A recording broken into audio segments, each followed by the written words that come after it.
Welcome to Tamil flavours. இன்னைக்கு நம்ம பார்க்க போறது வெண்பொங்கல் எப்படி செய்யறதுன்னு. அது செய்ய தேவையான பொருட்கள்: 1 கப் பச்சை அரிசி, 1/3 பங்கு பாசிப்பருப்பு, சிறிதளவு இஞ்சி, 2 ஸ்பூன் ஜீரகம், 1 ஸ்பூன் நல்ல மிளகு, சிறிதளவு முந்திரி பருப்பு, சிறிதளவு கருவேப்பிலை, 3 பங்கு தண்ணீர். இப்ப நம்ம பொங்கல் செய்யறது எப்படிங்கறத பார்க்க போறோம். முதல்ல பாத்திரத்தை அடுப்புல வச்சாச்சு. பாத்திரம் நல்லா சுட்டாச்சு. தண்ணீர் ஊத்திக்கணும்.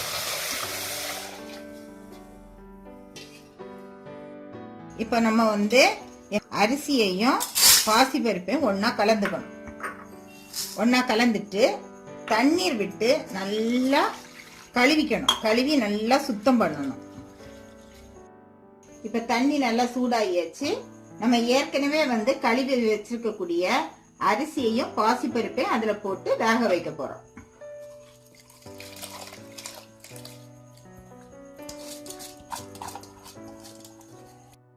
இப்போ கடாய் அடுப்புல வச்சாச்சு. கடாய் நல்லா சூடாயிடுச்சு.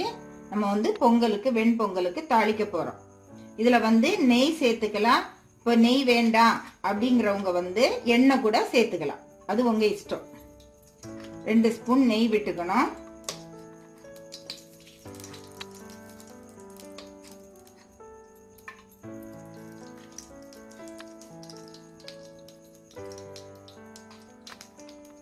இப்போ நெய் நல்லா உருகிடட்டும். நல்லா உருகினதுக்கு அப்புறம் அதுல நம்ம போட போறது இஞ்சி,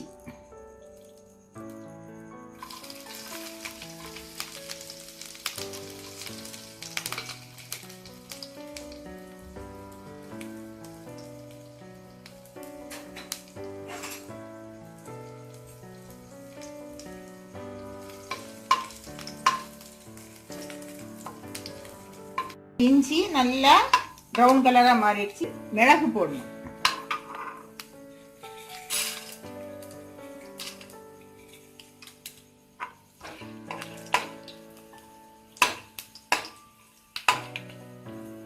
இப்போ மிளகு போட்டாச்சு. அடுத்தது ஜீரகம்.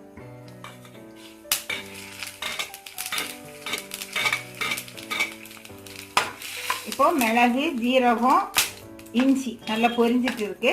இதுல முந்திரி போடணும். இப்ப எல்லாம் நல்லா பொரிஞ்சிட்டு இருக்குது. இப்ப நல்லா பிரவுன் கலரா பொட்டை தொடங்கியாச்சு. ரெடி ஆயிடுச்சு.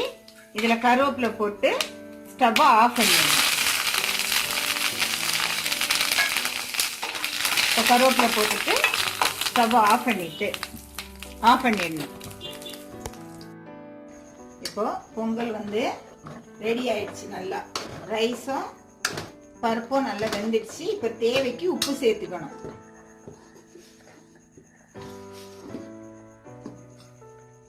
இப்போ உப்பு போட்டுட்டு நல்லா கிளறி விட்டுக்கணும். உப்பு எல்லா இடமும் பிடிக்கணும்ல, அதனால என்ன செய்யணும்னா நல்லா கிளறி விட்டுக்கணும். இப்போ பொங்கல் ரெடி ஆயிடுச்சு. இதை இறக்கி வச்சாச்சு. இப்ப இதுல தாளிசம் பண்ணி இதுல கொட்டி கிளறினா வெண்பொங்கல் ரெடி ஆயிடும். இப்போ நம்ம தாளிசம் பண்ண இந்த பொருள் எல்லாம் இந்த பொங்கல்ல போடணும். வெண்பொங்கல்ல போடணும்.